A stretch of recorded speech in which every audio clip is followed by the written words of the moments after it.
Hello, everyone, and welcome to the next deep questions and answer session with Saif. And today we have another very interesting question that many of you have talked about in the past. It's one of the frequent topics on our Discord server, where people talk about relationships and family and all those things. And today we want to answer, do I have to emotionally abandon my family to become a Sotapanna? And yeah, it's a very good question. Do you want to start or should I start? Do you want to start? Yeah, sure, I can give it a go. Um, well, first of all, family overall is a very strong attachment. So the connection that parents have to their children, the connection that children have to their parents, their father and mother, is incredibly strong. So when something happens to the parents or to the children, it usually induces quite severe suffering because you are threatened to lose something that you are very attached to. So from that perspective, being confronted with the possible death of your family members, your mother, of your father, of your own children, will very likely induce among the greatest kinds of suffering that you can imagine. And I can speak from experience there because the imminent death of my father is what brought me to the Dhamma because I could no longer stomach that. So I had to search for a solution. So either I could become mad with suffering, or I search for a way out, and I decided for the latter part. So in a sense, in that sense, especially, what led me to freedom from that kind of suffering is, ironically, the abandoning of the attachment to family, which might sound ironic because for many people, family is a source of safety. But if you start practicing the Dhamma, and this is kind of the core of this question, I would assume, abandoning your source of safety will actually lead to a more supreme kind of safety if you abandon everything. You don't have to just abandon your family, by the way. You have to abandon attachment as a whole. You have to abandon craving with a capital C, so to speak. And family is one part of that that is deeply ingrained. That is one of the purposes, one could say, of human beings to reproduce, to create family, to pass on genes or something, depending on your frame of reference. You can think about it like that. And in a sense, you do abandon your family on that level, on the level of attachment, but that does not mean that you literally leave your family and can never visit your parents again or something like that. That you don't care for them, care for your children, care for your aging parents or something like that. You can still do that. And you can do it better than before, to be honest, because you are no longer hindered by your own suffering. But on the level of attachment to safety that you seek from having a stable family, that has to go. But it's a different kind of abandonment, emotional abandonment that most people would very likely think of, at least from my view. You don't become apathetic. I mean, what you gain is freedom regardless of the circumstances. Even if you feel attachment to your family, you are still free. I mean, there are instances of anagamis in the suttas where a mother had a son who was dear and beloved to her. Yet she was an anagami, and her son was taken away and executed, and her heart did not change. Yet her only son was dear and agreeable to her, but even given the presence of agreeable and dear feelings and emotions, she was still fundamentally free, even in the presence of those very strong, usually very strong emotions. So, did she abandon her son? Yes and no. It's kind of difficult, at least if you have not yet attained a different point of reference. Let's put it like that. You can still care for people. You can still have emotions for people. You can still like and dislike on a superficial level, yet still not suffer. And this is all about suffering, this entire practice. Yeah. Yeah. And I think just the way the question's phrased is like, do I have to do it in order to become a Sotapanna? And I think people associate what you're talking about in terms of being this sort of middle stage between like I still have dear feelings, but I'm also um, free from them at the same time with Sotapanna. Like a lot of people think, yeah, Sotapanna is the stage I want to become. Um, because I've not fully given up craving, so I can still be with my family and have relationships with someone like the Sotapannas and the Sutras. but I'm still free on a higher level because I'm a Sotapanna. I have seen the Dhamma. I've seen wisdom, impermanence, and dukkha, and not self. Um, and people, I think, can be confused about, okay, to get to that stage of Sotapanna, then like, what do I do? Do I have to, stop talking to my family forever? Do I have to, uh, go live in the forest forever and never see my family again? Or can I talk to my family as normal and engage with them and proliferate these things and become a Sotapanna? What do I have to do? Um, Oh, I that's think a really maybe good question. I think maybe the way to think about it in a better way, rather than to think about it, what do I need to do to become a Sotapanna, is um, translate the term Sotapanna in terms of suffering. So a Sotapanna is not like some attainment that comes from Buddhist heaven or something. Um, Sotapanna is just you understanding the way out of suffering. That's what it means. So you're asking yourself, okay, do I need to emotionally abandon my family to understand the way out of suffering?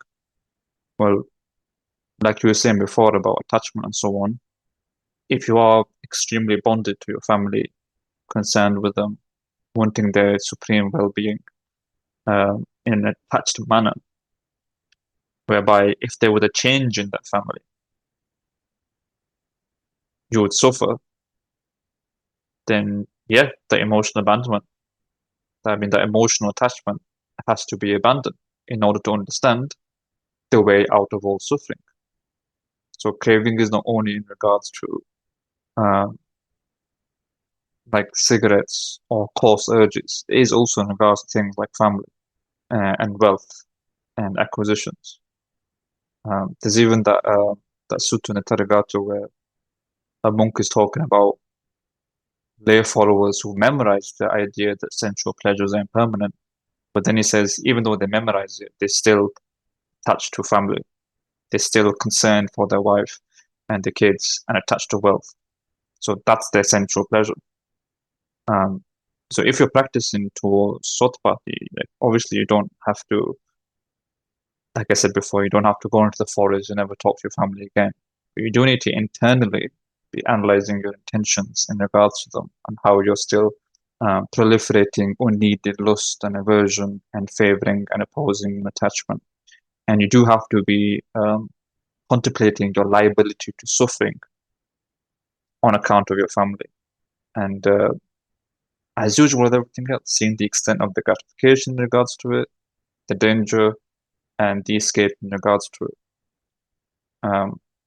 And it is tough going because, like you say, it's the one of the deepest attachments and one of the ones that people will shy away from ultimately. But if you want to, like I said before, understand the way out of all suffering, you have to understand the way out of suffering on account of your family. So you need to do the same thing in regards to abandon the lust, aversion, and delusion. And even when you get scared on account of that, well, abandon the lust, aversion, and delusion in regards to that fear, and just keep digging with a knife. I mean, the thing is, we're talking about uh, like, yeah, you can um, be with your family and call them dear, but also emotionally abandon them. But I don't think we can also say at the same time that um, we can predict what's going to happen on account of your emotional abandonment, right? If you don't have a very proliferated family, like it's just you and your partner or something, maybe it'll be different. Maybe you will like abandon that relationship at some point because that's what happens in the sutta sometimes. They become a sotapanna and then they go home and they'll be like, okay, well, I'm just going to speak to my partner now. I'm going to say, okay, I will do the work here. I'll be responsible. I'll find another partner for you, and you can go with them. But right now, like I want to abandon um, this relationship. My mind's going in another direction, right? So that might be something that happens to you as well, and you do need to be open to the idea and not just fully cling to the idea that yes, I will be able to keep everything exactly the way it is, but also be free from emotional abandonment, free from emotional attachment. Sorry, like things might change. So But like, in a way, it's the same practice, just abandoning lust, aversion, and delusion. That's what you have to do. It's this. It's almost artistic in a sense, because the same instructions apply literally everywhere. You have to purify your experience from greed, aversion, and delusion. And now you can insert every possible variable into that equation. Do I also have to abandon greed, aversion, and delusion when it comes to my family? Well, yes. Do I also have to abandon greed, aversion, and delusion when it comes to cigarettes and weeds and views? Yes, you kind of have to do that. So whenever you have some specific item that people are typically attached to, then you should ask yourself, is there any greed, any aversion, any delusion attached to that specific X, to that variable part of your experience? And when the answer is yes, then you have to abandon that attitude of greed, aversion, and delusion. And that usually includes some restraint and some purification of conduct. It usually includes the artificial being apart from those things, if you can. You go to a forest not because you enjoy being bitten by ants so much or something like that. You go there because you have no access to any of your usual central routines that you would follow otherwise. Well, there are multiple purposes why people go to nature, by the way, but that is one aspect, to be apart from sensuality and the opportunity to engage with sensuality. So it's easier to abandon greed, aversion, and delusion. It's much easier in nature. Do you have to abandon your family? In one way, absolutely. In another way, not so much, but you will very likely not engage with them in the same way as before. That is probably something that should be highlighted. If you become a very esteemed monk, you will still visit your family from time to time, on Christmas or something like that. At least that's custom in the West. But apart from the necessary. Yeah, I mean, like, I think what you're getting at there is quite a good idea, because it's basically putting the idea of gradualness into that abandonment. Because it's not like you have to just wake up one day and be like, I want to become a Satipana. So now I have to make this incredibly hard decision of abandoning my family and my kids to make any progress. It's not really like that. Unless you're a person who has such faith and some vigor that you want to like become a monk or something.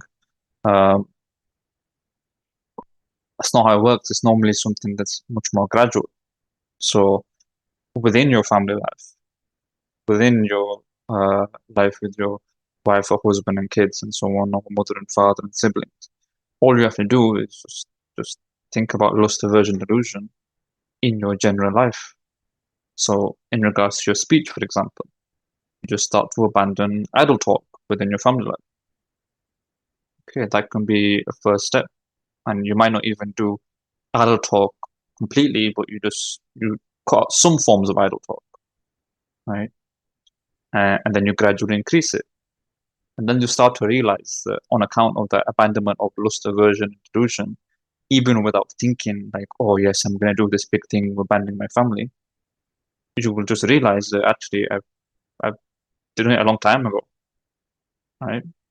Even though I'm in this household with my wife and kids, like I'm not emotionally attached to them in the same way, because my conduct has been purified, my intentions have been purified. I'm not acting out of lust, aversion, delusion in the same way. I have contemplated the fact that there is liability suffering there, and that these, attachments are completely impermanent. So I'm in this same situation, and there is dispassion, right? And that's all that's needed to be done. And then maybe depending on how you are there, some people just remain in that situation because they're sort of used to it. They've already done a lot of the work of emotional abandonment. It'd be too big of a change to then change your life completely, so they just stay like that.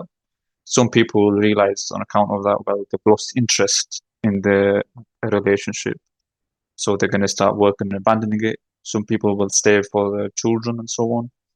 Like I said before, you can't predict specifics of what you might end up doing, but either way, the emotional abandonment on the mental level is going to be happening through gradual change in your conduct and mental attitudes.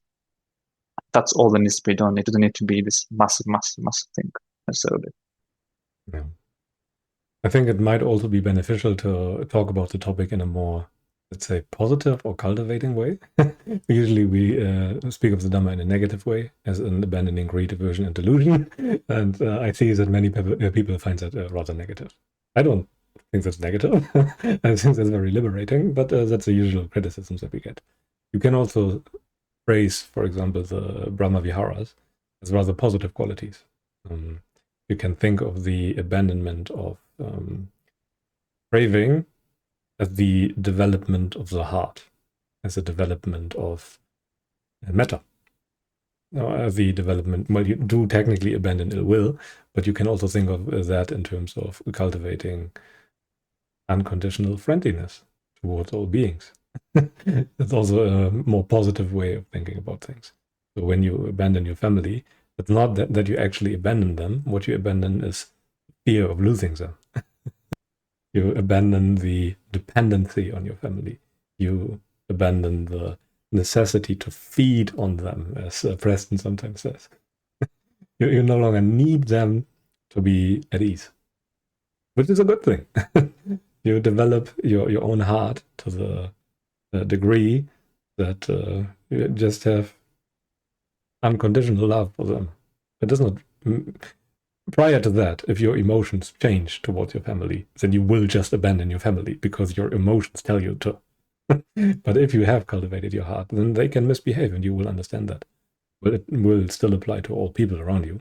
I mean, at that point, when you truly have given up craving, then it does not matter who misbehaves. You will still see, oh, yes. I mean, it's not nice that they do it, but I can see where that's coming from.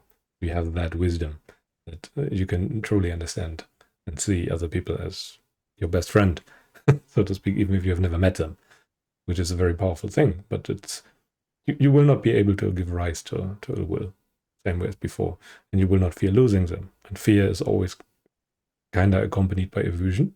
Fear is always fear of losing something. You can only fear losing something if you are averse to that. So maybe that's a better way of thinking about the entire process if it seems too negative to you otherwise, than just think of it in terms of cultivating an open, loving heart. That's also an equivalent phrasing, I would say, but it's more suitable for some people who are inclined that way. But I mean, even that idea that it does sound too negative has to be abandoned at some point. But until then, that might be a better vehicle for them. Yeah, and it's true. Like if you abandon lust or delusion, then your relationships will improve because you're not making decisions based on random impulses. Like the Buddha says, the person who's free from hindrances, they can see what's good for themselves and what's good for others and what's good for both of them as well. So you'll be able to make clear and rational decisions and interact with them in a positive, generous, open-hearted way. But again, like even the only problem is you mustn't then think that, okay, well, me giving up craving means my relationships are going to be perfect because they're not. They're still fragile, impermanent things. So, like they're going to be better most likely, but it's still you shouldn't cling to the idea that they're going to be improved and amazing, or whatever. And even like you might, like if your partner, for example, has a very specific idea of who you are and things they like about you, ways of speaking, and then you start practicing the Dhamma and end up changing quite radically.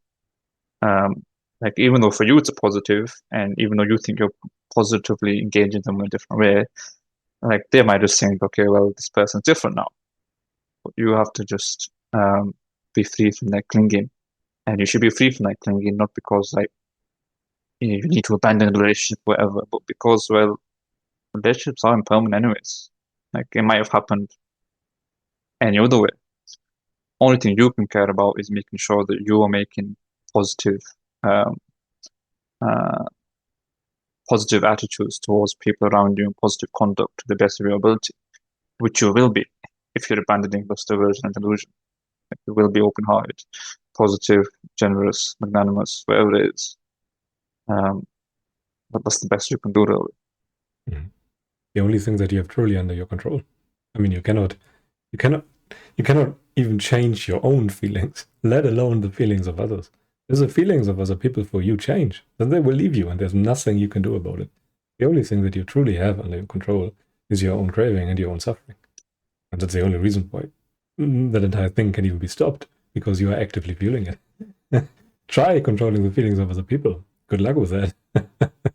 In that sense, yeah, classical relationships are very fragile because they fully depend on what is external. They fully depend on the feelings of other people. As soon as those feelings change, they will leave you. And it's better to abandon the attachment to them not changing their mind sooner than later, because at some point it will happen. I mean, you will, at the absolute latest, one of you will die and the other will abandon the relationship at that point. The absolute best case scenario, in a sense, is both dying at the same time. And even then, they will feel the suffering that is accompanied by that shortly before approaching death. And it's not a very romantic thing if you think about it. That it's kind of the best outcome that you both die simultaneously.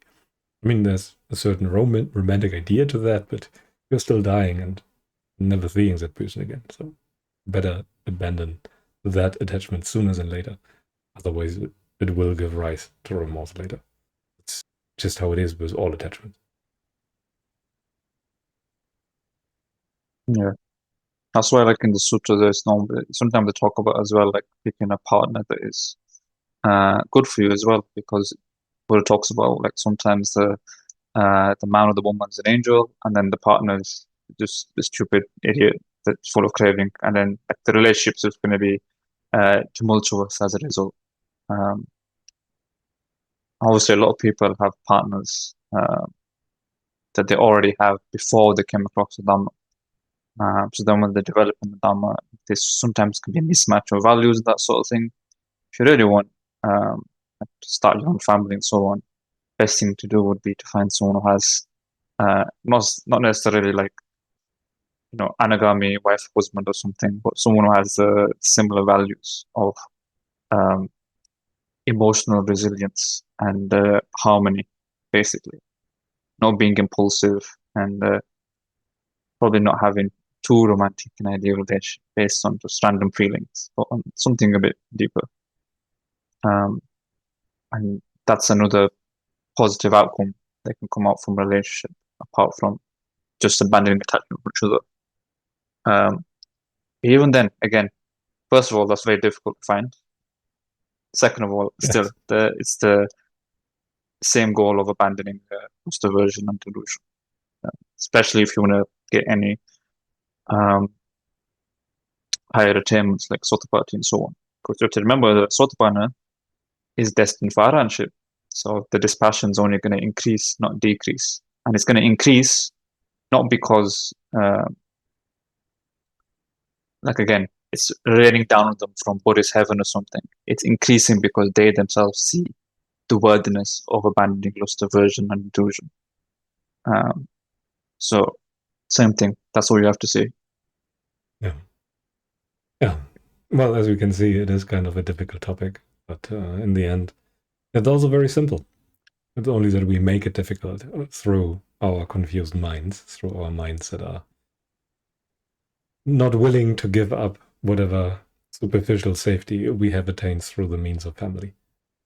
Once we are willing to acknowledge, okay, that too is impermanent, it becomes much easier to drop the hot coal that is the attachment to your family, even, and actively maintain it. And at some point, you will see it's meaningless. If you keep holding it, it only causes you to suffer. So you drop it, and it's probably for the better. But it takes some training until then. That's something that has to be acknowledged. And as you mentioned before, the gradual path, and at some point you look back and think, oh, I really am not attached the same way as I was before. Not really too much of an active throwing away your family. It's more of a looking in hindsight and noticing, okay, there really is not much clinging left. more on the level of a discovery. It's the same with everything, really. Like most things, you don't have to actively think, okay, I'm gonna become dispassionate towards music now. You just do the same practice of abandoning lust, aversion, delusion, dwelling in non-activity, um, dwelling on the drawbacks of all sensuality. And then you just realize at some point, well, you just don't have the urge towards music anymore. Mhm. And it's the same thing with relationships and family and all of the rest. Like it's not a big thing where you throw it away and make it this significant event. No, you just abandon the mental attachments and so on. And at some point, you just realize it's been done already. The emotional abandonment. Um, yeah, Yeah, that but kind I think of that is. makes it. I think that makes it um, a bit easier on the mind.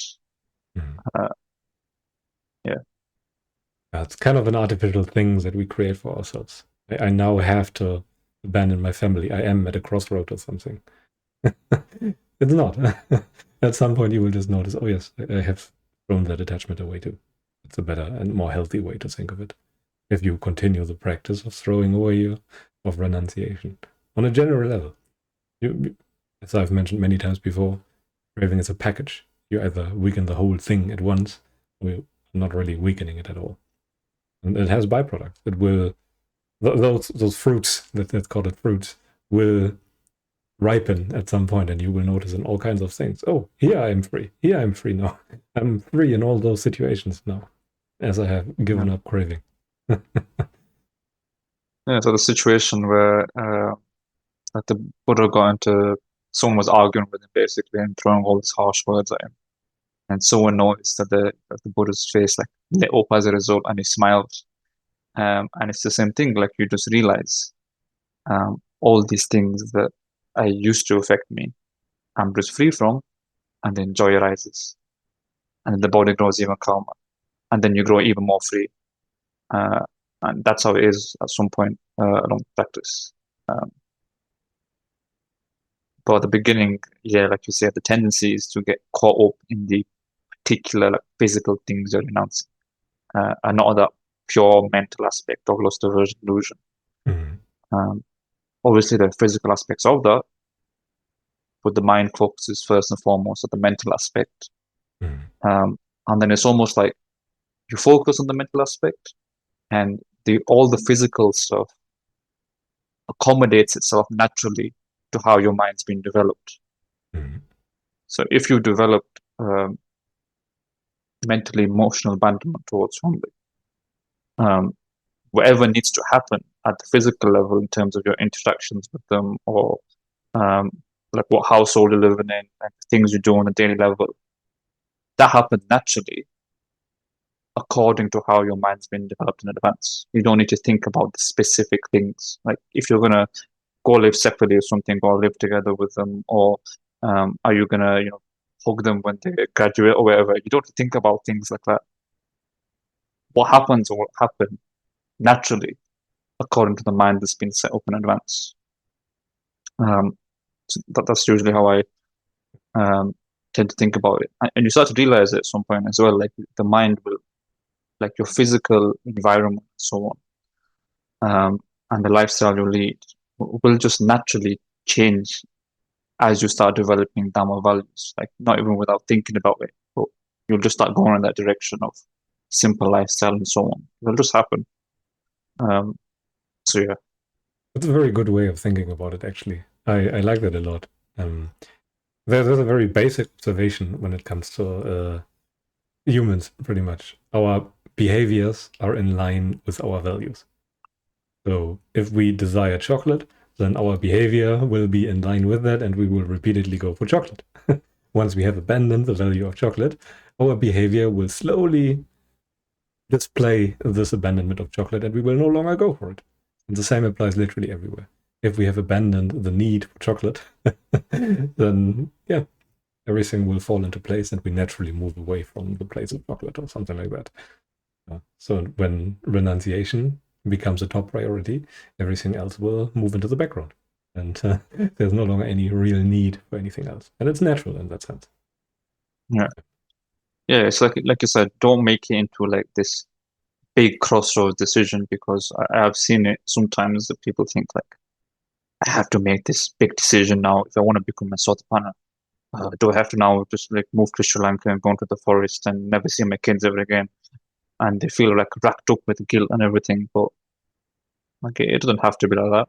I mean, if you have like sufficient samvega, I understand that it's like you might want to make a radical decision. But these things can happen like gradually and naturally. Um, that's the best way to do it, in my opinion, because this um, that massive decision you make is absolutely no guarantee to you actually emotionally landing them. Right? Physical renunciation does not equal emotional renunciation. But if you're doing that gradual way with the mental renunciation coming first and the physical sort of accommodating that in a gradual way, that will always be correct. It will always be in line with emotional renunciation. Um, and it will be to some, I mean, it's going to be a difficult decision at some point, but it will be more effortless. Like I said before, you just gradually cut out things like idle talk. You gradually become more aware of your intentions. You don't give in to anger when your partner's, doing that annoying thing that they do. Sort of things like that. Favoring, opposing, it all drops away. Equanimity becomes established. And yeah, at some point you find yourself 30 years in the forest as an arahant.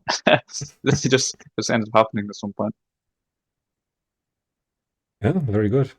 Before my green screen becomes even more dominant due to the bad weather outside, I think now is a good time to wrap up the recording. I think we have talked about most things when it comes to family in a lot of depth. So if you have any follow-up questions when it comes to that, feel free to put them in the comments below. But apart from that, feel free to like, subscribe to the YouTube things, and join our Discord server maybe if you have a sincere interest in Dhamma practice. But apart from that, we wish you a pleasant day and